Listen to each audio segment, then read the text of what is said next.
تو نے یہ سب بیکار پیدا نہیں کیا، ایویں ہی نہیں پیدا کر لیا ہے، ایویں ہی،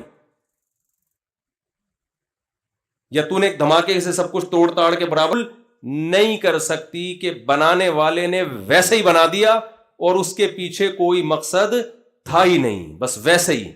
یہ نہیں ہو سکتا۔ تو میں وہ پہلے ذالک تقدیر العزیز العلیم کو ذرا تھوڑا سا اس کو ایکسپلین کروں۔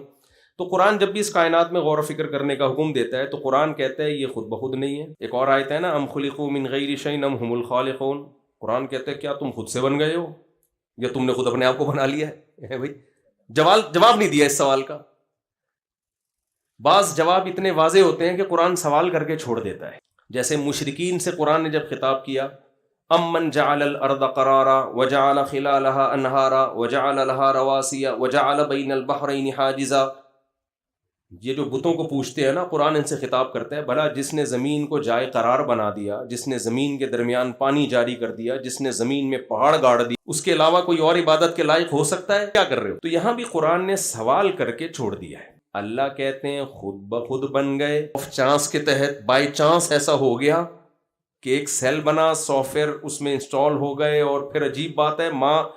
اور مرد اور عورت کا ملاپ ہوتا ہے، حمل ٹھہرتا ہے، کھانا کھانے سے اس بچے کی ہڈیاں بن رہی ہیں، اور سب کچھ بنا کے جیسے ہی بچہ مارکیٹ میں آیا، ماں کی چھاتیوں میں حسن اتفاق سے دودھ بھی اسی وقت